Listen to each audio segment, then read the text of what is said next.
Stop eating like a pig, Mom. Seriously, it's gross. Those words came from my own daughter's mouth, in front of her in-laws, after I had spent 6 hours cooking their entire dinner. Today, I'm going to tell you something I never thought I would share. And if you, for even a second, feel that this sounds familiar, I just ask that you leave a like and subscribe, because this story might help someone draw closer to God's love. Amen. My name is Susan Harris. I'm 65 years old, and I live in a small guest house behind a stranger's home in Riverside, California. But 6 months ago, I was living in my daughter's beautiful 2-story house in San Bernardino, believing that my years of sacrifice had finally been rewarded by the Lord. This morning, like every morning for the past 4 months, I wake up at 5:30 a.m., not because I have to anymore, but because my body still remembers decades of getting up before dawn to clean other people's houses. The California sun hasn't even begun to peek through the small window of my room, but I can already hear Mrs. Chen, my elderly landlady, shuffling around in the main house. I reach for my worn leather Bible on the nightstand, the same one I've carried for 37 years. Its pages are soft from countless nights of seeking comfort in God's Word when everything else felt uncertain. I open to Psalm 27, verse 10. Though my father and mother forsake me, the Lord will receive me. My fingers trace the underlined words, and I whisper a quiet, Amen, into the morning stillness. The guest house is tiny, barely 300 square feet, with a small kitchenette, a twin bed, and a wooden chair I salvaged from a garage sale years ago. On the wall hangs my only decoration, a simple wooden cross that Melissa made for me in Sunday school when she was 8 years old. Back then, she would climb into my lap every morning while I read my devotions, asking me to tell her stories about Jesus walking on water and feeding the 5,000. I make my coffee, instant, because real coffee makers are a luxury I can't afford, and sit in my chair facing the window. Outside, I can see the main house where Mrs. Chen lives alone since her husband passed 2 years ago. She's Chinese-American, not particularly religious, but she has shown me more Christian kindness in 4 months than my own family showed me in 2 years of living under their roof. As I sip my coffee, I pull out the letter that arrived yesterday. It's written in crayon, with uneven letters that make my heart skip. Dear Grandma, will you come to my birthday party? Love, Noah. There's a drawing of stick figures. Him, his sister Olivia, and me, all holding hands under a smiling sun. No sign of his parents in the picture. My grandson is turning 7 years old, and in all that time, I've missed only one birthday, the one 3 months ago when his mother told me I was no longer welcome at family celebrations because my religious attitude was making everyone uncomfortable. The memory hits me like a wave, and suddenly I'm back in that pristine kitchen with its granite countertops and stainless steel appliances.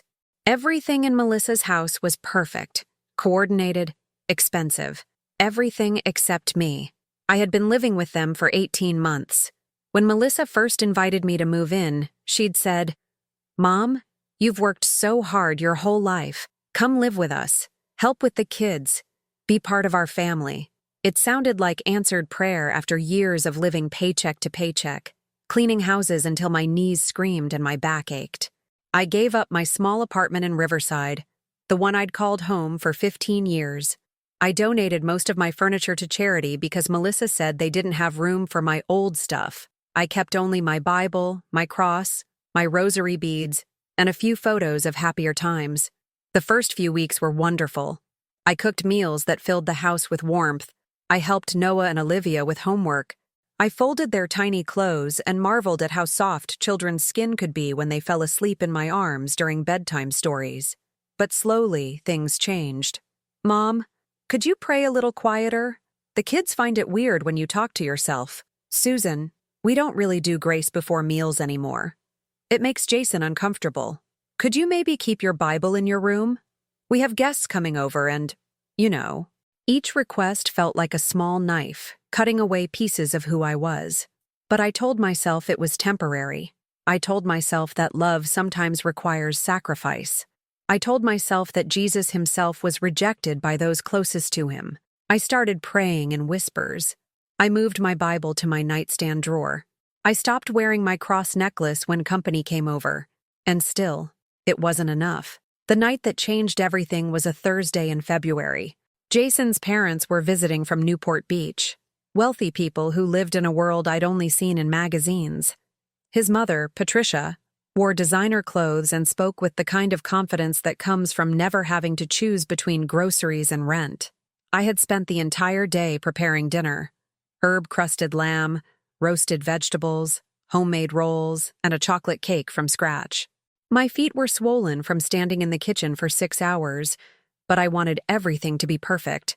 I wanted them to see that their son had married into a family that knew how to show hospitality. We gathered around the dining room table: Jason's parents, Melissa, Jason, the children, and me. The conversation flowed around topics I couldn't contribute to: country club memberships, European vacations, investment portfolios.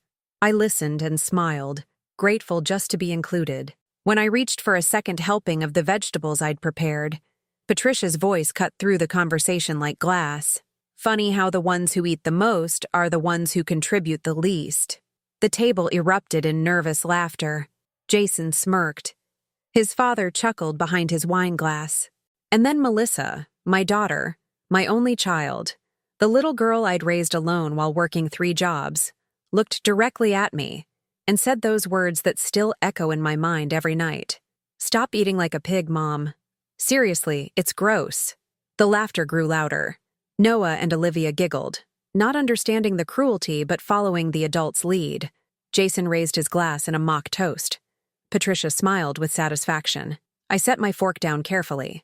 I folded my napkin. I smiled and nodded as if I were in on the joke. But inside, something broke that I'm not sure will ever heal completely. That night, I knelt beside my bed and opened my Bible to Job, chapter 19, verse 19. "All my intimate friends detest me. Those I love have turned against me."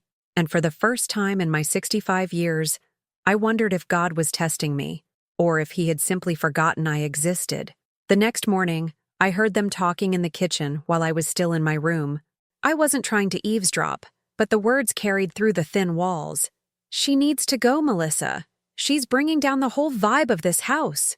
Patricia's voice was matter of fact, as if discussing the weather. I know. I don't want to hurt her." Melissa's response was quiet, ashamed. "Hurt her? She's 65 years old. She's had her life. This is your time now." That afternoon, while everyone was out, I packed my single suitcase with the same clothes I'd brought 18 months earlier. I left my house key on the kitchen counter, along with a note that simply said, "Thank you for letting me be part of your family. I love you all. May God bless this house." I called Mrs. Chen, the elderly woman I'd helped when she fell outside the grocery store 6 months earlier.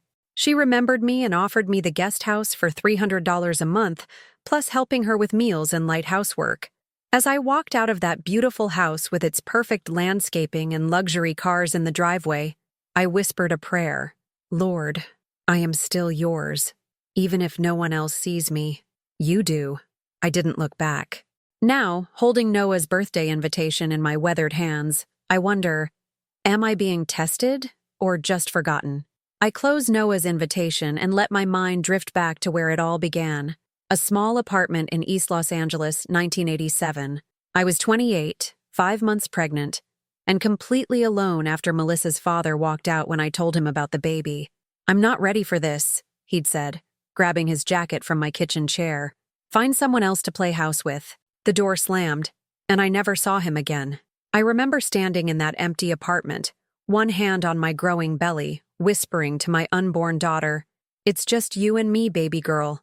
But we have Jesus, and that's enough." I believed those words with every fiber of my being. The next 18 years were a blur of sacrifice that I wore like a badge of honor, thinking God was preparing me for something beautiful. I cleaned houses 6 days a week, sometimes 7 when bills piled up. My knees would ache so badly by evening that I'd sit in a hot bath with Epsom salts, praying the rosary while tears mixed with the bath water. But I never complained. Not once. When Melissa was 6 and needed school shoes, I sold my grandmother's wedding ring, the only valuable thing I owned. When she wanted to join the school choir and needed a special dress, I worked 3 extra houses that week and lived on peanut butter sandwiches for a month. "Mommy, why don't we have a car like Sarah's family?"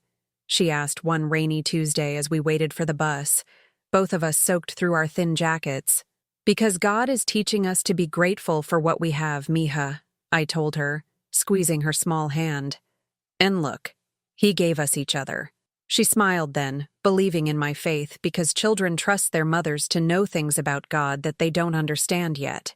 I worked for the Martinez family for 8 years, cleaning their 5-bedroom house in San Marino every Tuesday and Friday.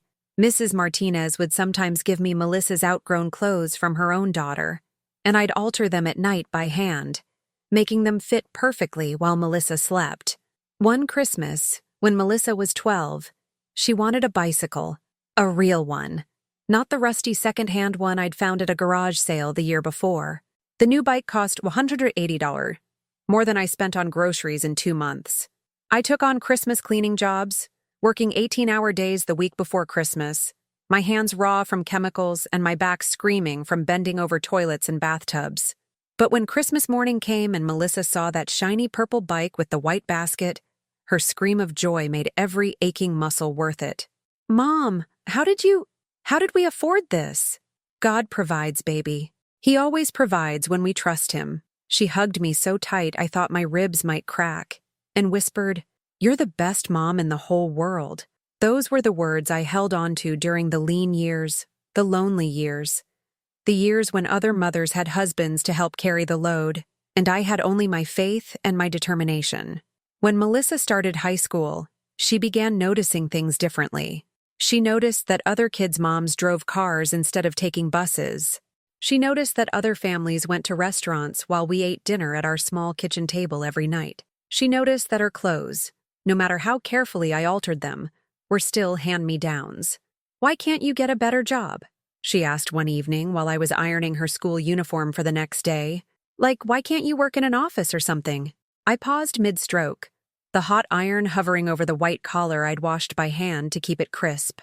How could I explain that I'd dropped out of high school at 16 to help support my own family, that I'd never had the luxury of education or training, that every hour I spent in a classroom would be an hour I couldn't earn money to keep us afloat?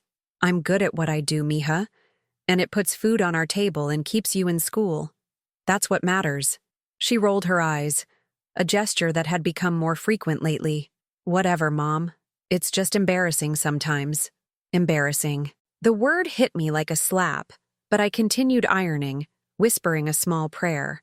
"Lord, help her understand someday. Help her see that love comes in many forms." When Melissa graduated high school with honors, I sat in that auditorium wearing my one good dress, the navy blue one I'd bought at Goodwill for church, and cried tears of pure joy. She'd earned a partial scholarship to Cal State University, and I would find a way to pay the rest. Somehow. I worked 7 days a week during her college years, adding weekend cleaning jobs and taking on holiday decorating services for wealthy families. My body was breaking down, arthritis in my hands, constant pain in my lower back, varicose veins that made my legs throb, but I never missed a tuition payment. Melissa called every Sunday during her freshman year, excited about her classes, her new friends, her bright future. She was studying business administration, talking about internships and career opportunities I could barely comprehend. "I'm going to make enough money so you never have to clean another house, Mom," she promised during one call. "I'm going to buy you a nice house and you can just rest." Those words carried me through the hardest months, when my body wanted to quit but my heart wouldn't let it. By her junior year, the calls became less frequent. By senior year, she was too busy with her boyfriend, Jason, with graduation preparations, with job interviews. I understood. She was building her life, and I was proud. When she called to tell me she was engaged, I fell to my knees right there in the Martinez family's kitchen, thanking God for blessing my daughter with love and security. "He has a good job, Mom. He's going to take care of me. We're going to have a real wedding, in a church and everything, with flowers and a photographer." "That's wonderful, baby. God is so good." "And Mom, you don't have to worry about paying for anything. Jason's parents are handling the wedding costs." I should have felt relief, but instead I felt a strange hollow sensation. Not worry about money. Something else. Something that felt like being gently pushed aside. The wedding was beautiful. Melissa looked like an angel in her white dress, walking down the aisle of St. Catherine's Catholic Church while I sat in the second row, not the first. Jason's family filled the first row, his parents, his siblings, his grandparents. I sat behind them with Mrs. Martinez, who had kindly offered to be my guest since I had no family to invite. During the reception, I watched my daughter dance with her new husband, surrounded by his successful family and their successful friends. I'd bought a new dress for the occasion, still from a thrift store, but at least it was new to me, and I felt proud to be there. But as the evening wore on, I noticed something that made my stomach tighten. When people asked Melissa about her family, she would gesture vaguely in my direction and say, "That's my mom," then quickly change the subject to Jason's family business or their honeymoon plans. When the photographer was taking family photos, I stood to join them, but Jason's mother gently touched my arm and said, "Oh, these are just for the immediate family." I stepped back, smiling and nodding, pretending it didn't feel like a knife between my ribs. Later, as I helped clear tables, because old habits die hard, I overheard Jason's mother talking to another woman. "It's so sad, really. Melissa had such a hard childhood, but she's risen above all that now, thank goodness." Hard childhood. As if the love I'd poured into every day, every sacrifice, every prayer had somehow been inadequate. As if my best hadn't been good enough. That night, alone in my small apartment, I knelt beside my bed and opened my Bible to Isaiah 49:15. Can a mother forget the baby at her breast and have no compassion on the child she has borne? Though she may forget, I will not forget you. I held on to those words like a lifeline, trusting that even if the world didn't see my love clearly, God did. For 2 years after the wedding, Melissa and I talked every few weeks. She and Jason bought their house, started their careers, built their perfect life. When she got pregnant with Noah, I cried with joy. When Olivia came 2 years later, I felt like my heart might burst with gratitude. I babysat whenever they needed me, always taking the bus to their house since I still didn't own a car. I brought homemade soup when the children were sick. I crocheted blankets and booties and little sweaters that they rarely seemed to use. And through it all, I prayed. I prayed for their happiness, their health, their prosperity. I prayed that God would bless their marriage and their children. I prayed that someday my daughter would look back and understand that every choice I'd made had been made with love. But as the years passed, I began to notice a change in how they spoke about faith, about God, about the church where Melissa had been baptized and confirmed. "Mom, we're not really into the whole religion thing anymore," she told me one Sunday when I invited them to Mass. "It's kind of outdated, you know. Jason thinks it's all superstition." I felt my heart sink, but I nodded and smiled. "That's okay, mija. God loves you whether you're in church or not." But inside I wondered, if they didn't believe in the God who had carried us through all those difficult years, how would they understand the woman who had trusted him completely? Am I being tested or just forgotten? The question echoes in my mind as I finish my coffee and prepare to face another day of uncertainty, holding on to faith that feels more fragile than it ever has before. The first sign that something was deeply wrong came on a Tuesday morning, 3 weeks after I'd moved into Melissa's house. I was in the kitchen at 6 a.m., quietly reading my morning devotions while sipping coffee, when 7-year-old Noah padded downstairs in his Superman pajamas. "Good morning, Grandma," he whispered, climbing onto my lap. "What are you reading?" "It's my Bible, sweetheart. I'm reading about how Jesus helped people who were sad." His innocent eyes lit up. "Can you read it to me?" Before I could answer, Jason appeared in the doorway, his expression dark with irritation. "Noah, go get ready for school. Now." As Noah scrambled away, Jason poured himself coffee and spoke without looking at me. "Susan, I'd appreciate it if you didn't fill the kids' heads with that religious stuff. We're trying to raise them to think for themselves." The words hit me like cold water. I was just sharing a story. I'm sure you were. But in this house, we believe in science, facts, not fairy tales. He left the kitchen, leaving me alone with my open Bible and a feeling that the walls were closing in around me. I whispered a quiet prayer. "Lord, help me find my place here. Help me serve this family with love." But the incidents multiplied like drops of poison in a well. The following Sunday, I woke early and dressed in my best blouse for church. I'd been attending St. Mary's Catholic Church for 37 years, and Father Rodriguez was expecting me. As I reached for my car keys— oh wait, I had no car— I realized I'd need to ask for a ride or take 3 buses to get there. "Melissa, honey, could you possibly drop me at church on your way to the grocery store?" She looked up from her phone, annoyed. "Mom, seriously? It's my only day to sleep in. Can't you skip it just once?" "I haven't missed Mass in 6 months, mija. It's important to me." Jason rolled his eyes. "It's 2023, Susan. Nobody believes in that stuff anymore. You're wasting your time talking to the ceiling." "Jason," Melissa said, but her tone carried no real reproach. "Mom, maybe you could watch a service online. It's the same thing." It wasn't the same thing, not even close. But I nodded and smiled, swallowing the disappointment like bitter medicine. "Of course, dear. That's a good idea." I spent that Sunday morning in my room, watching Mass on my old laptop, feeling more isolated than I had in 20 years of living alone. 2 weeks later, I was helping Olivia with her math homework at the kitchen table when she asked, "Grandma, why do you have that necklace with the man on it?" I touched my crucifix, a simple silver cross my mother had given me for my confirmation. "It reminds me that Jesus loves us, sweetheart." "Who's Jesus?" Before I could answer, Melissa walked in and her face went white. "Mom, why are you wearing that? I thought we talked about this." "We never talked about—" "The kids don't need to be exposed to religion. It confuses them." She turned to Olivia. "Honey, go play with your tablets. Grandma was just telling stories." That night, I tucked my crucifix inside my blouse. But even hidden, it felt like I was hiding part of my soul. The worst part wasn't the big confrontations.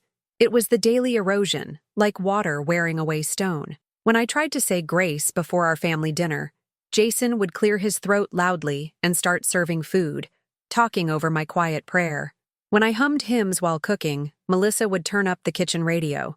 When I mentioned that I was praying for Jason's job interview, he laughed and said, "Save your breath, Susan. I'll get the job based on qualifications, not magic." My 65th birthday came and went without acknowledgement. I spent the day babysitting Noah and Olivia while Melissa and Jason went to a wine tasting in Napa Valley. That evening, as I tucked the children into bed, Noah asked, "Grandma, are you sad today?" "Why would I be sad, sweetheart? You look like Mommy looks when she cries in her bathroom." I kissed his forehead and whispered, "Sometimes grown-ups have feelings they can't explain. But I'm okay." But I wasn't okay. Late that night, I sat on my bed holding my Bible, turning to Psalm 142. "I cry aloud to the Lord. I lift up my voice to the Lord for mercy. I pour out before him my complaint. Before him I tell my trouble. Lord," I whispered into the darkness, "I feel invisible, like I'm disappearing a little more each day. Help me understand what you want from me here." The silence felt different that night. Not peaceful. Empty. 3 days after my forgotten birthday, I got sick. Really sick. The kind of flu that leaves you shivering under blankets, unable to keep food down, dizzy when you try to stand. I stayed in my room for 2 days, emerging only to use the bathroom, hoping someone would notice I hadn't been cooking or cleaning or helping with the children. No one knocked on my door. On the 3rd day, when I finally dragged myself to the kitchen for water, I found Melissa loading the dishwasher. "Oh, you're up. Good. We're almost out of milk, and the kids need lunch made for school tomorrow." I stared at her, searching her face for any sign that she'd noticed I'd been absent, that she'd been concerned about my welfare. Nothing. "I've been very sick," I said quietly. "Mm-hmm," she replied, not looking up from the dishes. "Well, you're up now." That afternoon, while everyone was out, I called Mrs. Martinez, my former employer who had always treated me with kindness. Through tears I didn't mean to shed, I told her about feeling invisible in my own daughter's house. "Mija," she said in her gentle voice, "sometimes the people who should love us most are the ones who take us for granted. But that doesn't mean you're worthless. It means they've forgotten how to see clearly." Her words were a lifeline, but they also opened a floodgate of doubts I'd been trying to suppress. The breaking point came on a rainy Thursday in November. Melissa's friend Jennifer was visiting with her daughter, and they were all sitting in the living room while I prepared snacks in the kitchen. I could hear their conversation clearly. "Your house is gorgeous, Mel. So sophisticated," Jennifer said. "Thanks. We worked really hard to get the aesthetic just right. Clean lines, modern, minimalist. And your mom lives here too, right? That must be challenging." There was a pause that lasted forever. "It's temporary," Melissa said, her voice tight. "We're helping her transition to other arrangements. She's very set in her old-fashioned ways. All that religious stuff. It's awkward when we have company." "Oh God, is she one of those people who tries to convert everyone?" They both laughed. "Not exactly, but close. Everything is about Jesus this, God that. It's honestly embarrassing. Jason's parents think we're running some kind of religious halfway house." I stood frozen in the kitchen, a plate of carefully arranged cookies in my hands, feeling like someone had reached into my chest and ripped out my heart. The woman they were describing, this embarrassing, awkward burden, was me. The woman who had sacrificed everything for the daughter who was now ashamed to have me in her home. I set the plate down quietly and walked to my room, closing the door with the softest click. I sat on my bed and opened my Bible to Job 19:19. "All my intimate friends detest me. Those I love have turned against me." For the first time in my life, I understood Job's anguish not as an abstract story, but as a living reality. That night, I heard them talking again after they thought I was asleep. This time, it was Melissa and Jason in their bedroom directly above mine. "She has to go," Jason said. "This isn't working." I know. But where? She has nowhere else." "That's not our problem, Mel. We have our own lives to live, our own kids to think about." "But she's my mother, and she's a grown adult who needs to figure out her own life. We can't be responsible for her forever." I lay in the darkness, staring at the ceiling, feeling more alone than I had since the day Melissa's father walked out 36 years ago. But this was worse, because then I'd had hope. I'd had purpose. I'd had a child who needed me.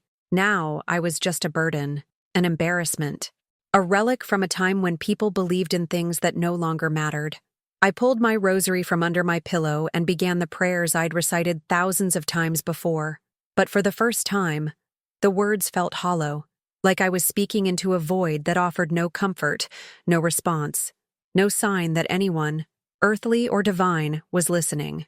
"Hail Mary, full of grace," I whispered, but my voice cracked on the word grace. Bao, where was grace in this place? Where was love? Where was the God I'd served faithfully for 65 years? As I lay there in the darkness, clutching my rosary like a lifeline, one terrible question echoed in my mind. Am I being tested, or just forgotten? And for the first time in my life, I wasn't sure I wanted to know the answer. The first call came at 7:23 p.m., exactly 4 hours after I'd left my house key on Melissa's kitchen counter and walked out of her life. I was sitting in Mrs.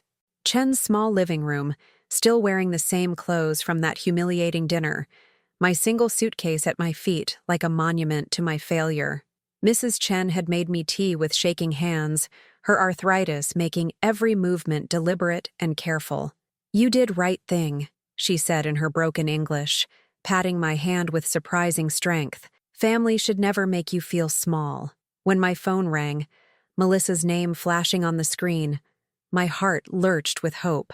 Maybe she'd realized what she'd done. Maybe she was calling to apologize, to beg me to come home, to tell me it was all a terrible mistake. "Mom, where are you?" Her voice was sharp, panicked, not apologetic. "I'm safe, Mija." "What do you mean you're safe? Why did you leave?" "Jason's parents are asking questions, and I don't know what to tell them." Not, "Are you okay?"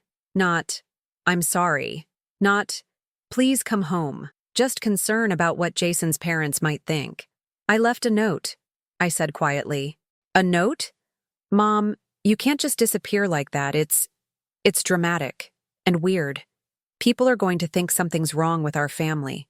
"Something is wrong with your family," I wanted to scream. "Something has been wrong for months, and you're the only one who doesn't see it." Instead, I said, "I think it's best if I give you some space." "Space? Mom, what are you talking about?" "Look, if this is about tonight, you're being way too sensitive. It was just a joke. Patricia didn't mean anything by it. A joke.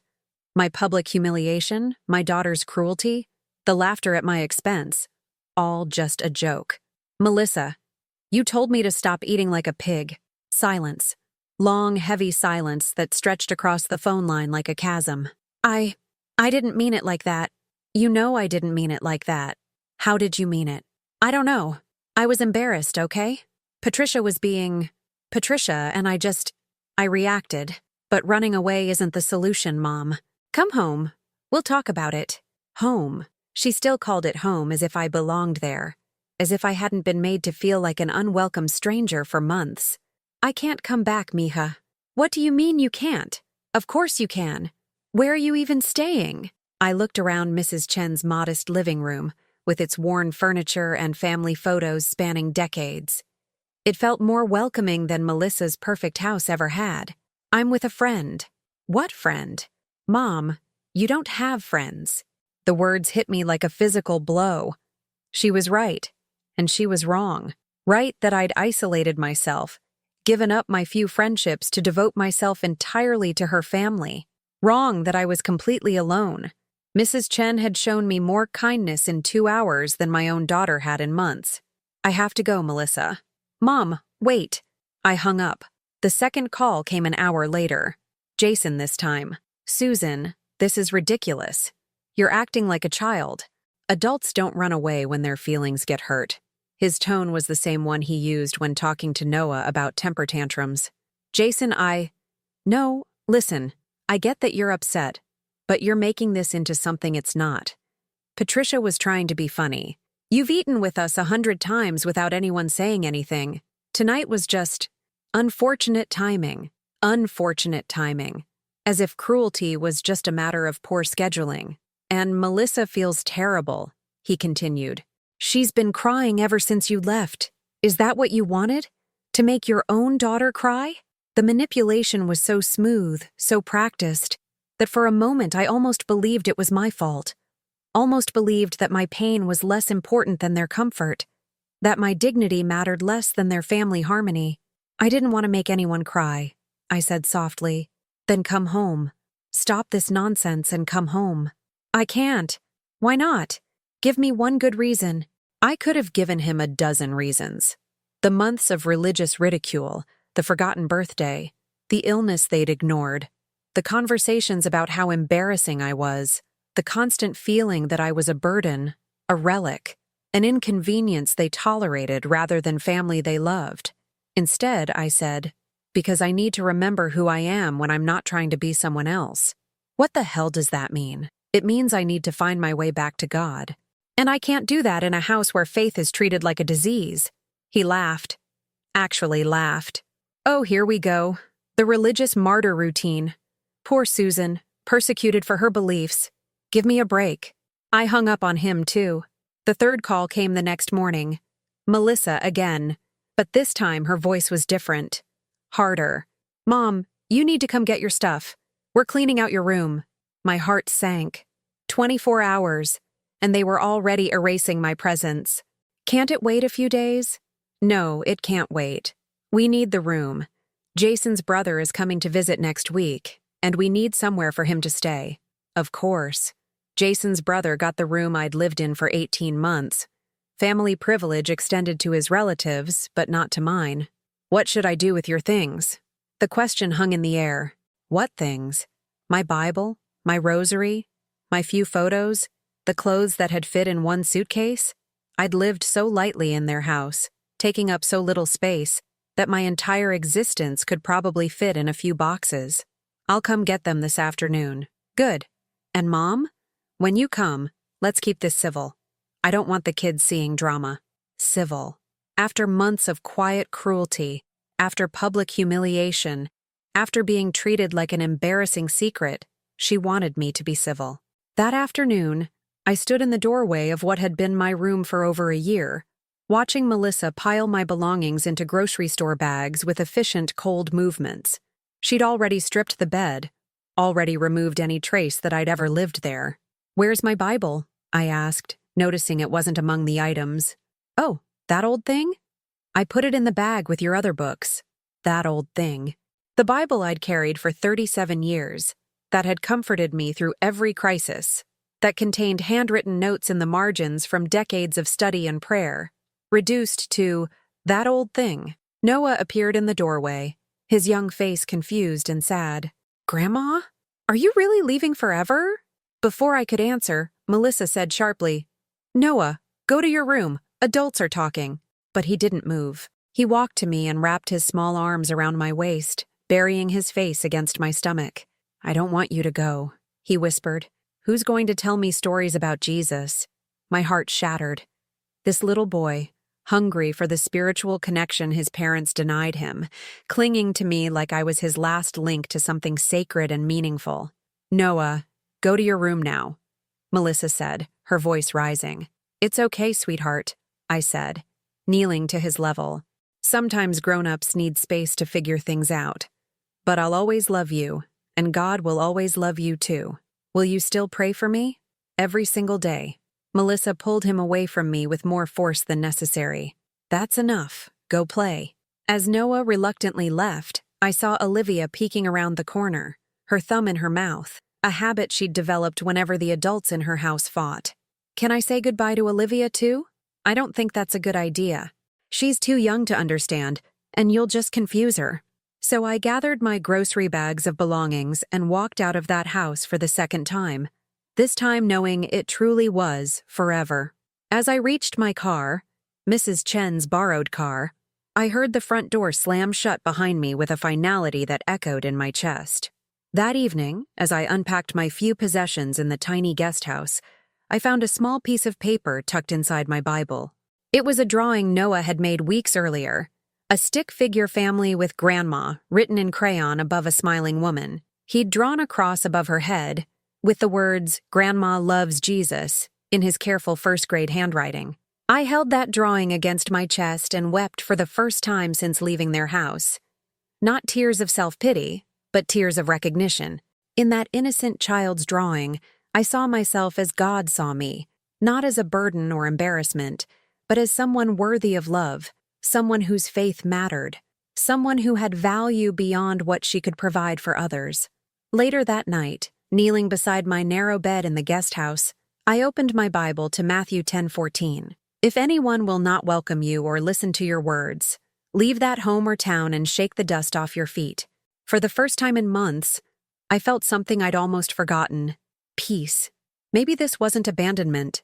Maybe this was liberation. But even as that thought brought comfort, a deeper question remained. Would Jesus forgive this too? Should I forgive again? And somewhere in the darkness of that small room, I began to understand that sometimes love means walking away, and sometimes faith means choosing yourself when no one else will. The first morning in my new life, I woke up at 5:30 a.m. as always. But for the first time in 18 months, I didn't immediately think about what I needed to do for someone else. No breakfast to prepare for Jason's specific dietary requirements. No lunch to pack for the children. No schedule to organize around other people's needs. I sat on the edge of my narrow bed, looking around the small guest house that was now my sanctuary, and whispered, "Lord, show me who I am when I'm not defined by what I can do for others." Mrs. Chen had left a note on my tiny kitchen counter. "Susan, help yourself to anything in main house kitchen. You are family now. Grace Chen. Family." A stranger had called me family after knowing me for 4 months, while my own daughter had treated me like a temporary inconvenience for a year and a half. I made my coffee. Real coffee from Mrs. Chen's kitchen, not instant, and sat in the small garden behind the guest house. The morning air was crisp, and I could hear birds singing in the orange tree that shaded my window. For the first time in months, I opened my Bible not out of desperation or habit, but out of genuine hunger for God's word. I turned to Jeremiah 29:11. "For I know the plans I have for you, declares the Lord, plans to prosper you and not to harm you, to give you hope and a future." Hope and a future. At 65 years old, with no savings, no home of my own, and a family that had discarded me like unwanted furniture, I was supposed to believe I still had a future worth hoping for. But something stirred in my chest as I read those words. Something that felt like possibility. My phone rang at 8:47 a.m. Melissa's name on the screen. For 2 days, I'd been answering her calls, listening to her alternate between manipulation and anger, her voice cycling through emotions like someone changing radio stations. But this morning, looking at that name on my screen, I felt something I hadn't experienced in years. Choice. I could answer, or I could choose not to. I let it ring. It rang again at 9:15, then at 10:30. Each time I looked at the phone, acknowledged that I had a choice, and chose myself, chose silence, chose peace over chaos. By noon, she'd left 4 voicemails. I played them while standing in Mrs. Chen's kitchen, helping her prepare lunch. "Mom, why aren't you answering? We need to talk about this situation. Call me back. This is ridiculous. You can't just ignore your family. The kids are asking questions. Fine, be immature. But you need to know that Jason's been offered a promotion, and we're having a celebration dinner Friday. The kids specifically asked if you'd make your famous enchiladas, so call me back. Mom?" I'm starting to get really angry. This silent treatment is childish and manipulative. You're hurting the children by doing this. Mrs. Chen listened to the messages with me, her weathered face growing more stern with each one. "This daughter," she said, shaking her head while chopping vegetables. "She think you are her servant, not her mother. She's just confused right now. This is hard for everyone." "No." Mrs. Chen set down her knife and looked at me directly. "This not confusion. This is selfishness. I have daughter too.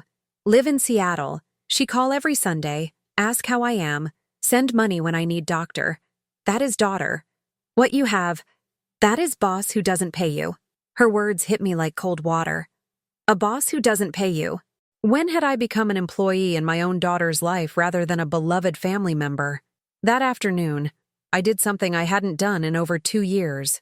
I went to church on a weekday, not for a special service or obligation, but simply because I wanted to be in God's house. St. Mary's was nearly empty on a Tuesday afternoon, just me and 2 elderly women praying the rosary in the front pew.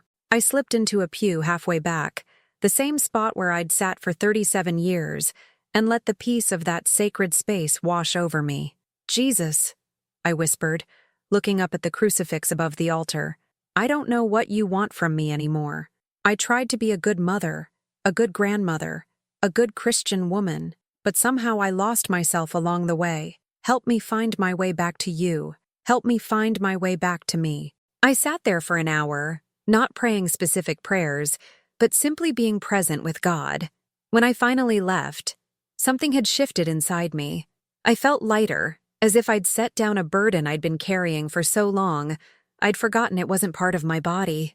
That evening, Mrs. Chen and I cooked dinner together, something simple but satisfying. As we ate at her small kitchen table, she told me about her late husband, about immigrating to America with nothing but hope and determination, about building a life from scratch when everything familiar had been left behind. "You know what I learned in 67 years?" she said, refilling my teacup. "Sometimes you have to lose everything to find out what really belonged to you." "What really belongs to me?" I asked. "Your dignity, your faith, your right to be treated with respect. These things, no one can take unless you give them away. Had I given them away? Had I handed over my dignity piece by piece, thinking it was love? The next morning, I made a decision that felt revolutionary. I was going to do something for myself, something that brought me joy without serving anyone else's needs. I walked to the public library, a beautiful building I'd passed countless times but never entered while living with Melissa. Libraries were for people with leisure time, I'd thought. People who didn't have full-time responsibilities managing other people's lives. The librarian, a kind woman about my age named Patricia, helped me get a library card and showed me to the fiction section. "What kind of stories do you enjoy?" she asked. I realized I didn't know. I'd read nothing but my Bible and practical magazines for so many years that I'd forgotten I used to love stories about women who overcame impossible odds, who found strength they didn't know they possessed. I left with 3 books tucked under my arm like treasures. That night, after helping Mrs. Chen with dinner and sharing evening conversation, I sat in my small room and read for pleasure for the first time in years. The novel was about a widow who discovered she was stronger than she'd ever imagined, who built a new life from the ashes of her old one. At 9 p.m., my phone rang. Melissa again. This time, I answered. Mom. Finally. Listen, I've been thinking about our situation, and I think I have a solution.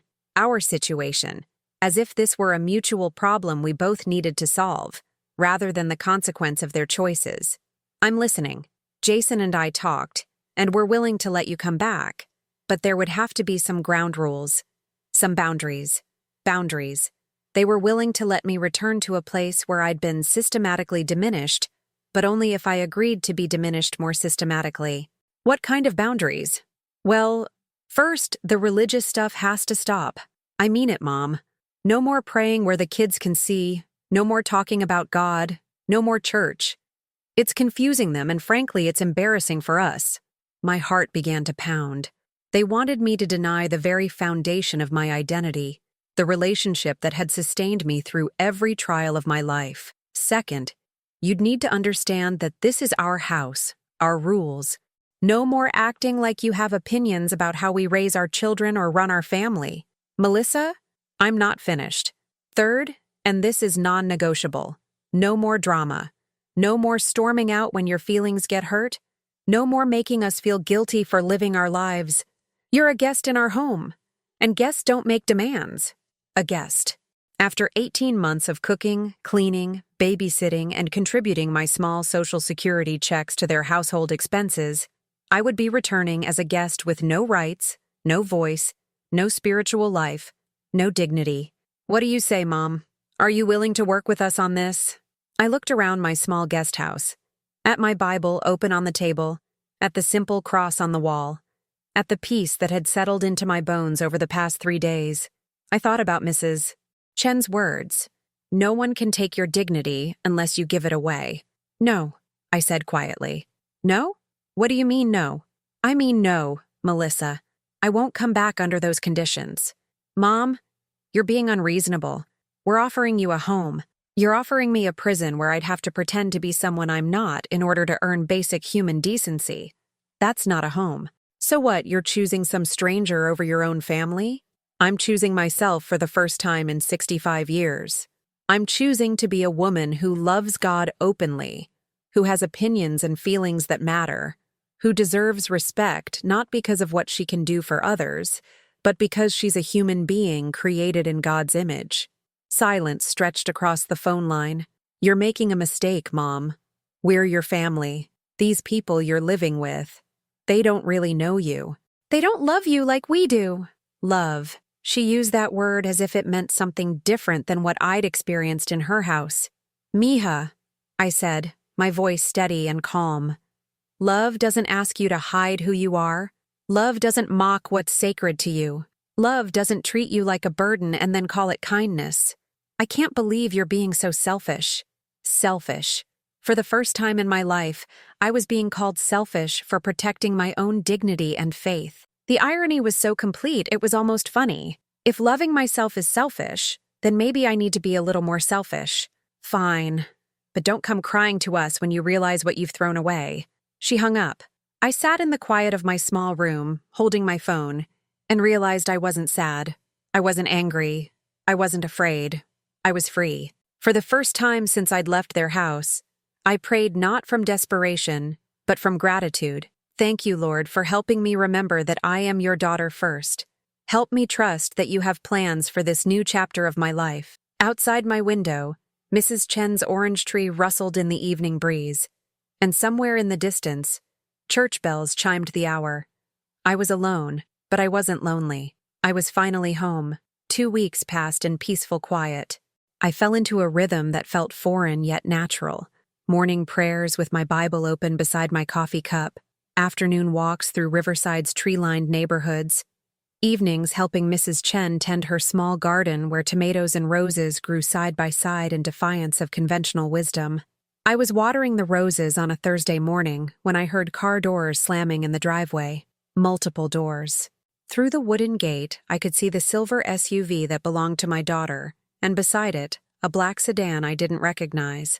My heart began to race, but not with the old anxiety. This was different. the alertness of someone who had found her footing and was prepared to defend it. The doorbell at the main house rang repeatedly, followed by loud knocking. Mrs. Chen, moving slowly with her walker, opened the door to find not just Melissa and Jason, but Jason's parents, Patricia and Robert, standing on her porch like a delegation of disapproval. "We're here to see Susan," Melissa announced without introduction or pleasantries. "We know she's living here." "You wait," Mrs. Chen said firmly. "I ask her if she want to see you." But I was already walking toward the gate, my steps steady and sure. I'd been expecting this moment, praying for the strength to face it with grace and truth. "It's okay, Mrs. Chen," I called out. "I'll speak with them." I opened the gate and stood in the doorway, not inviting them in, not stepping aside to make their entry easier. For the first time in 2 years, I held space and made them ask for what they wanted. Melissa pushed forward first, her face flushed with anger and something that looked like panic. "Mom, we need to talk. All of us. This has gone on long enough." "I'm listening," I said calmly. "Not out here," Jason interjected, his voice carrying the commanding tone he used when discussing business deals. "This is a family matter. We need privacy." "This is private enough," I replied, not moving from my position in the doorway. Patricia stepped forward then, her perfectly styled hair catching the morning sunlight, her designer blouse a subtle display of the wealth I'd never been able to provide my daughter. When she spoke, her voice carried the authority of someone accustomed to getting her way through sheer force of social positioning. "Susan, this little rebellion of yours has caused enough disruption. The children are confused. Melissa is distraught. And frankly, this whole situation is becoming quite embarrassing for everyone involved." Embarrassing. The word that had haunted me for months, wielded now like a weapon meant to shame me into submission. "I'm sorry the children are confused," I said quietly. "But I'm not rebelling. I'm simply living my life with dignity." "Dignity?" Robert laughed, a sound devoid of warmth. "Is that what you call abandoning your family? Running away like a child having a tantrum?" The old Susan would have apologized, would have explained herself, would have absorbed their anger and transformed it into guilt that she'd carry for months. But the woman standing in this doorway had spent 2 weeks remembering who she was when she wasn't performing for people who saw her as an inconvenience. "I didn't abandon anyone," I said, my voice steady as a prayer. "I removed myself from a situation where I was being treated without respect or kindness." "Oh, please," Patricia said, rolling her eyes. "One little comment at dinner and you turn it into a federal case. You're 65 years old, Susan.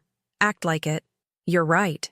I am 65 years old enough to know the difference between love and tolerance, old enough to understand that my worth isn't determined by how much criticism I can absorb with a smile." Melissa stepped forward then, tears beginning to form in her eyes. This was her trump card, the emotional manipulation that had worked for so many years, the daughter's tears that could make me forget every slight and sacrifice everything for her comfort. "Mom, please. The kids miss you. Noah asks about you every day. Olivia cries at bedtime because you're not there to tuck her in." My heart clenched at the mention of my grandchildren, but I'd learned something important during my weeks of peace. Loving someone doesn't mean accepting mistreatment from everyone connected to them. I miss them too, Mija, more than you know. But I won't return to a home where my faith is mocked, where my presence is treated as an embarrassment, where I'm expected to hide who I am to make other people comfortable. "See?" Jason said to his parents, as if I weren't standing right there. "This is what we've been dealing with. The religious martyr complex. Everything is about her faith, her feelings, her needs. Never mind what's best for the family." Something flared in my chest then, not anger, but clarity. The kind of clarity that comes when someone reveals exactly who they are without pretense or disguise. "Jason," I said, turning to face him directly, "what's best for the family is learning to treat all family members with basic human respect. What's best for the family is teaching those children that faith and love aren't weaknesses to be hidden, but strengths to be celebrated. Those aren't your children to teach," Patricia interjected sharply. "You had your chance to raise a child. This is Melissa and Jason's turn." The words hung in the air like a slap. According to Patricia's logic, my decades of sacrifice, my years of single motherhood, my successful raising of a daughter who graduated college and built a career, all of it was somehow inadequate, somehow disqualifying me from having opinions about the grandchildren I'd helped care for since birth. But instead of shrinking under the attack, I felt something rise up in me, something that felt like the presence of God Himself, strengthening my spine and clearing my voice. You're absolutely right, Patricia. They're not my children to raise, but I am their grandmother, and I won't be present in their lives as someone who pretends to be ashamed of the faith that sustained me through every difficulty I've ever faced. I reached into my pocket and pulled out my rosary, the simple wooden beads my mother had given me 40 years ago. I held them up where everyone could see. This is who I am. A woman who believes that Jesus Christ died for our sins and rose again. A woman who finds comfort in prayer and strength in Scripture. A woman who taught her daughter to say grace before meals and to trust in God's providence during hard times. Melissa's face crumpled. Mom, you're embarrassing yourself. Nobody believes in that stuff anymore. It's 2023. I believe in that stuff, mija. I always have, and I always will. And if that embarrasses you, then maybe the problem isn't my faith. Maybe the problem is your shame. The silence that followed was thick with shock. No one had expected quiet, submissive Susan to speak with such certainty, such unwavering conviction. Robert cleared his throat. Well, this is exactly the kind of religious extremism we've been concerned about. You're being irrational, Susan. No, I said, my voice growing stronger with each word. What's irrational is expecting someone to deny the core of their identity to earn basic decency from people who claim to love them. I looked at each of them in turn. Patricia with her perfectly applied makeup and her contempt for anything that couldn't be purchased.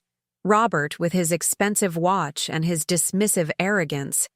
Jason with his calculated coldness masquerading as practicality.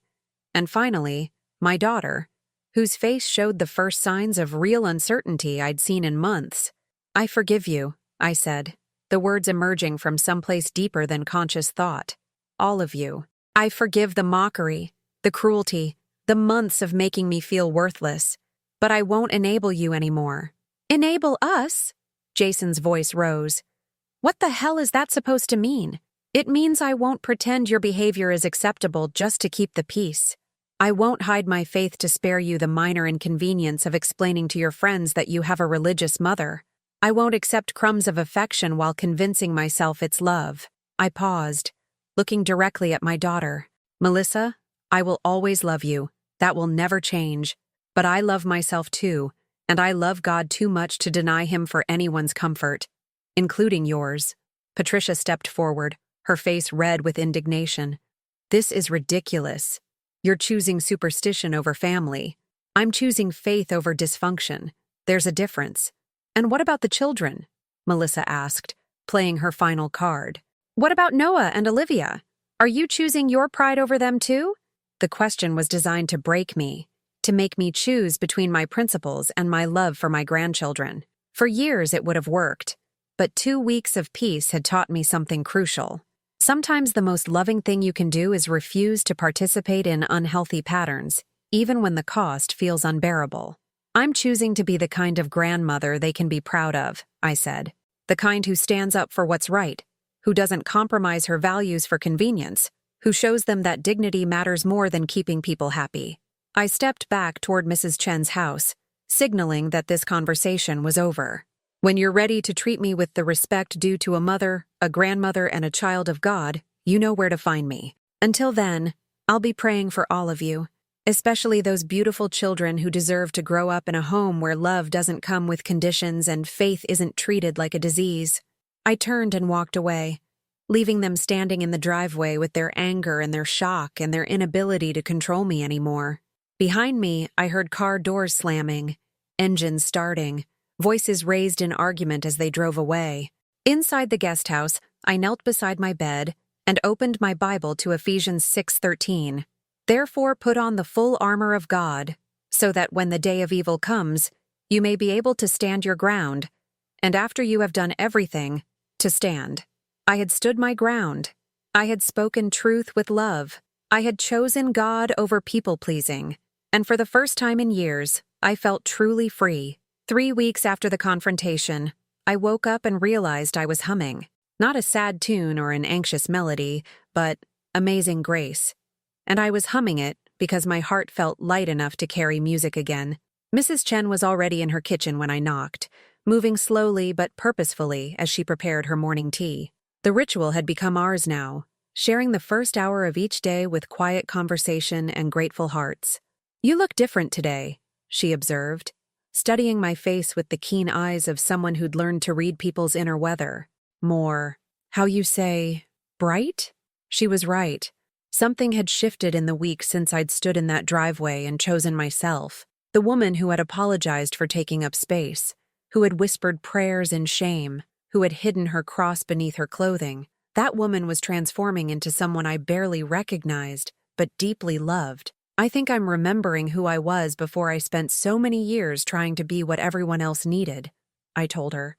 That morning, for the first time in 5 years, I did something that would have seemed impossible just a month before. I called St. Mary's Parish office and asked Father Rodriguez if I could help with the food pantry program. "Susan Harris?" His voice carried genuine warmth and surprise. "My dear child, we've missed you at daily mass. Are you all right?" I almost laughed at the question. Was I all right? I was living in a guest house behind a stranger's home, estranged from my only child, with no savings and an uncertain future. By conventional measures, I was probably as far from all right as I'd ever been. "I'm better than I've been in years, Father. And I'd like to give back to the community that sustained me." 2 hours later, I was standing in the church basement, sorting donated groceries alongside Maria Gonzalez, a widow about my age whose husband had died the previous year. She moved with the efficient grace of someone who'd learned to channel grief into service. "You know," Maria said as we organized canned goods, "I prayed for someone exactly like you, someone who understands that helping others is how we heal ourselves." As we worked, she told me about the weekly dinner program for seniors in the neighborhood, many of them living alone, some struggling with health issues, all of them needing the simple comfort of shared meals and human connection. "Would you consider helping with the cooking?" she asked. "We serve about 30 people every Thursday evening, and I could use someone who knows how to stretch ingredients into abundance." Stretch ingredients into abundance. I'd been doing that my entire adult life, turning limited resources into nourishing meals through creativity and love. The skills I'd developed out of necessity could become gifts offered in service. "I'd be honored," I said, and meant it completely. That Thursday evening, I stood in the church kitchen preparing chicken and rice for 30 seniors, many of whom arrived early just to sit in the fellowship hall and talk with whoever would listen. As I stirred the large pot, adding spices and adjusting seasonings, I felt something I hadn't experienced in years: the deep satisfaction of being exactly where God wanted me to be. Mrs. Patterson, 83 years old and sharp as a tack despite her walker, became my first friend in this new chapter. She'd been a teacher for 40 years before retiring, and she possessed the gift of seeing potential in people who'd forgotten they had any. "Susan," she said as I served her dinner, "you have healing hands. I can tell by how you move in the kitchen. Have you ever considered that God might have allowed your recent difficulties to position you for greater ministry?" Greater ministry. The phrase lodged in my heart like a seed waiting for the right season to sprout.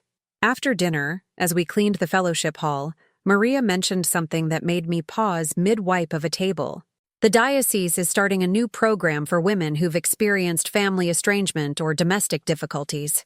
They're looking for someone to facilitate a support group, someone who's walked through the valley and found her way back to the mountaintop." I looked up at her, wondering if she could see straight into my soul. "What kind of support group?" "Older women, mostly. Wives who've been abandoned, mothers who've been rejected by adult children, grandmothers who've been cut off from their families, women who need to remember that their worth comes from God, not from how well they can make other people happy." That night, I knelt beside my bed and opened my Bible to Isaiah 61:3. "To bestow on them a crown of beauty instead of ashes, the oil of joy instead of mourning, a garment of praise instead of a spirit of despair, a crown of beauty instead of ashes." Was it possible that my season of mourning was ending? That God was preparing to use my pain as a foundation for someone else's healing? 3 days later, I was sitting across from Sister Catherine Murphy, the diocesan coordinator for family ministry, explaining why I believed I was called to lead a support group for women navigating family rejection. "Tell me about your own experience," she said gently, her Irish accent softening the words. For the first time since leaving Melissa's house, I told my complete story, not the sanitized version designed to protect my daughter's image, but the truth about months of religious discrimination, emotional manipulation, and systematic erosion of my dignity. I spoke about the dinner where I was humiliated, about my daughter's shame regarding my faith, about choosing myself over enabling dysfunction. Sister Catherine listened without judgment, nodding occasionally, taking notes with the focused attention of someone who understood that every story of suffering contained the seeds of eventual ministry. "How did your faith sustain you through the darkest moments?" she asked. "There were times it didn't feel like it was sustaining me at all," I admitted. "Times when I wondered if God had forgotten about me, if I was being tested or just overlooked. But even in those moments of doubt, something kept me praying. Something kept me believing that my life had purpose beyond what I could do for other people. And now I understand that sometimes God allows us to be stripped of everything we thought we needed so we can discover what we actually can't live without. I couldn't live without my faith. I couldn't live without my dignity. I couldn't live without believing that I'm loved by the Creator of the universe, even when I'm not loved well by the people closest to me." Sister Catherine smiled, the kind of smile that suggested decisions had been made. "The group meets Monday evenings at 7. We have 8 women registered so far. Would you be willing to co-facilitate with Maria? She's excellent with administrative details, but we need someone who can speak to the heart of what these women are experiencing." That evening, I called Mrs. Chen to share the news. Her delight was infectious. "Susan, this is answer to prayer I didn't even know I was praying. You going to help other women find their strong voice, yes?" "I hope so. I pray so. I know so. I see you these weeks, how you change from sad bird to singing bird. Other women need to see this too." The first Monday evening, I stood in the church classroom facing 8 women whose faces reflected varying degrees of pain, hope, and desperate hunger for understanding. There was Catherine, 72, whose son had cut off contact after she refused to lie for him during his divorce proceedings. Janet, 68, whose daughter-in-law had convinced her son that grandmother's old-fashioned religious ideas were harmful to the grandchildren. Rosa, 75, whose entire family had turned against her when she wouldn't continue enabling her alcoholic daughter's destructive behavior. Each story was different, but the underlying theme was heartbreakingly familiar. Women who had loved sacrificially for decades, only to discover that their adult children valued their service more than their persons, their compliance more than their character. "I want to start tonight by reading something that changed my life," I said, opening my Bible to Galatians 1:10. "Am I now trying to win the approval of human beings or of God? Or am I trying to please people? If I were still trying to please people, I would not be a servant of Christ." I looked around the circle at faces that seemed to be hearing these words for the first time, even though several of them had probably read this passage dozens of times. For 65 years, I believed that being a good Christian woman meant making everyone else happy, even if it meant hiding who I was or compromising what I believed. I thought love meant accepting mistreatment with a smile and calling it sacrifice. Catherine nodded vigorously. "Yes, exactly. That's what they tell us love looks like. But I've learned something important these past few months. Jesus never asked us to become doormats. He never said that loving others meant hating ourselves. He never suggested that faith should be hidden or that dignity was negotiable." For the next hour and a half, we talked about the difference between loving sacrifice and enabling dysfunction, between forgiveness and doormat behavior, between Christian humility and self-hatred. We prayed together, cried together, and began the long process of remembering that we were daughters of the King before we were anything else. As the women filed out, Janet lingered behind. "Susan, I haven't felt this hopeful in 3 years. My therapist keeps telling me to set boundaries, but she doesn't understand that my faith makes it complicated. You get it. You understand that we can love people and still refuse to be their victims." Walking home that night under stars that seemed brighter than usual, I understood with crystalline clarity that God had been preparing me for this moment through every painful step of the past year. My suffering hadn't been meaningless. It had been education. My rejection hadn't been random. It had been preparation. I was no longer just Susan Harris, the woman whose family had discarded her. I was Susan Harris, wounded healer, hope bringer, sister in struggle to women who needed to remember their true identity. I was exactly who God had always intended me to be. Jesus himself had said in Luke 4:18, "The Spirit of the Lord is on me, because he has anointed me to proclaim good news to the poor. He has sent me to proclaim freedom for the prisoners." Tonight, I had helped proclaim freedom to 8 women who had been prisoners of other people's expectations. And in doing so, I had discovered my own complete liberation. God was not finished with Susan Harris. In fact, he was just getting started. 6 months later, I stood in my small kitchen preparing dinner for 12, a feat that would have stressed the old Susan but brought only joy to the woman I'd become. Tonight was special. Mrs. Chen's 68th birthday, and our extended family of choice was gathering to celebrate. The guest house had been transformed over these months, not through expensive renovations, but through the accumulation of love. Handmade quilts from the women in my support group draped the chairs. Photos from church fellowship dinners lined the windowsill. A small bookshelf held not just my Bible, but the journals where I'd begun recording prayers and reflections for a book Sister Catherine had encouraged me to write about faith after family rejection. As I stirred the pozole, a recipe Rosa had taught me from her grandmother, I caught my reflection in the window glass. The woman looking back at me was someone I barely recognized 6 months ago. Her shoulders were straight. Her smile was genuine. Her eyes held peace instead of anxiety, confidence instead of constant apology. At 5:30, my phone buzzed with a text message. For a split second, my old instincts kicked in. That familiar flutter of panic whenever technology might bring unwelcome news. But when I saw the sender's name, my heart filled with warmth instead of dread. "Susan, this is Janet from Group. Just wanted you to know that I had coffee with my son today. First time in 8 months. I used what you taught us about speaking truth with love. He actually listened. Praying for breakthrough. Thank you for helping me find my voice again." I whispered a quick prayer of gratitude. Janet's story was becoming one of many small miracles I'd witnessed as the Monday evening support group had grown from 8 to 15 women. Not all the stories ended with family reconciliation. Some ended with the even greater miracle of women discovering they could be whole and happy without their family's approval. The doorbell rang, and I opened it to find Maria carrying a Tres Leches cake, her face glowing with excitement. "Susan, you'll never believe what happened today." She bustled past me into the small kitchen, setting down the cake with ceremonial care. "I got a call from the diocesan office. They want us to present our support group model at the regional conference next month. Apparently, word has spread about what we're doing here." I stared at her, overwhelmed by the impossible trajectory of my life. 6 months ago, I'd been a woman so broken she couldn't imagine a future.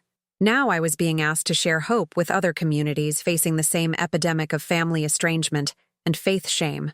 "Maria, I don't know if I'm ready for something that big." She took my hands in hers, the gesture maternal and fierce. "Mija, you've been ready your whole life. God just needed to strip away everything that was hiding your true calling." Over the next hour, our small gathering assembled. Mrs. Chen, moving more slowly these days but still sharp as ever. Father Rodriguez, who'd become both spiritual mentor and dear friend. Sister Catherine, whose Irish wisdom had guided my healing journey. Mrs. Patterson, who'd appointed herself my unofficial publicist, telling everyone she met about the miracle woman who'd turned her pain into purpose. As we crowded around Mrs. Chen's dining table, the large one from the main house, since mine could barely seat 4, I realized something profound. This was what family actually looked like. Not people bound by blood or obligation, but souls drawn together by love, respect, and shared commitment to each other's flourishing. Mrs. Chen raised her glass of sparkling cider, her eyes bright with unshed tears. 6 months ago, Susan come to my door like broken bird. Now look, she is teacher, healer, woman who help other women remember they are daughters of God. She paused, struggling with emotions and English words. "Susan, You teach me that family is not who share your blood, family is who share your heart. After dinner, as we moved to the small living area for Mrs. Chen's gift opening, my phone rang. The caller ID showed a number I recognized but hadn't seen in 4 months. Noah's school. I almost let it go to voicemail. Old habits of avoiding potential conflict died hard, but something in my spirit prompted me to answer. Hello? Is this Susan Harris? This is Principal Martinez from Lincoln Elementary. I'm calling because Noah Morrison listed you as his emergency contact, and we need someone to pick him up. He's not feeling well, and we can't reach his parents. My heart lurched. Is he okay? What's wrong? Just a stomach bug. But he's asking for his grandma. He was quite insistent that we call you specifically.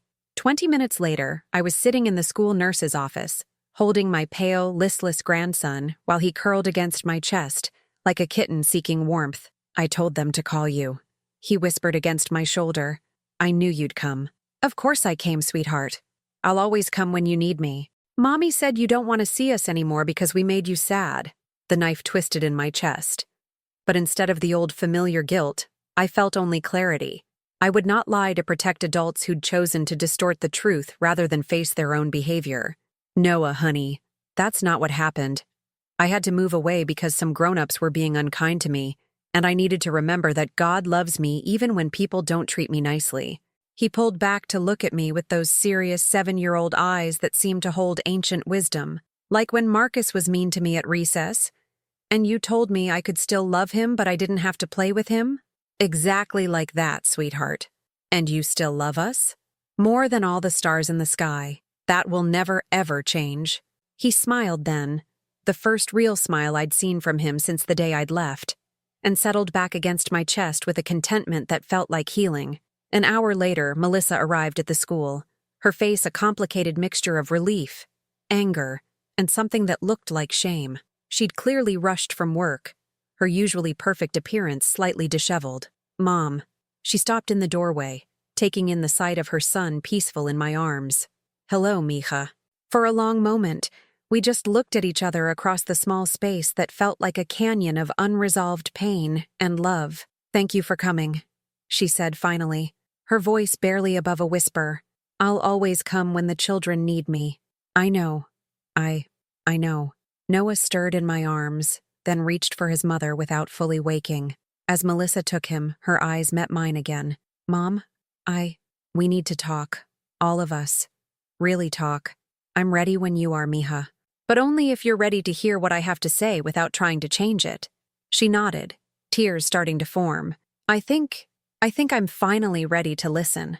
As I watched them leave, my daughter carrying my grandson with the careful tenderness of someone who'd been reminded how precious and fragile love could be, I felt a deep sense of completion, not because the relationship was restored, but because I'd spoken truth and offered love without compromising myself. That evening, back in my small guest house, I opened my journal and began to write. 6 months ago, I thought my life was ending. I thought I'd lost everything that mattered. But God had a different plan. He needed to take away everything I thought I couldn't live without, so I could discover what I actually can't live without. My faith, my dignity, my calling to serve others who are walking through similar valleys. I used to think that being a good Christian woman meant making everyone else happy. Now I understand that being a good Christian woman means becoming the person God created me to be, regardless of whether that makes other people comfortable. I used to pray for God to change my circumstances. Now I thank Him for changing me. The miracle wasn't that my family came back. The miracle was that I found myself. I closed the journal and walked to my window, looking out at Mrs. Chen's garden where roses and tomatoes grew in impossible harmony. The evening sky was painted in shades of pink and gold, and somewhere in the distance, church bells were ringing the hour. Tomorrow would bring new challenges. Perhaps a difficult conversation with Melissa, certainly more women seeking healing in our Monday support group, maybe even the courage to write the book that kept growing in my heart.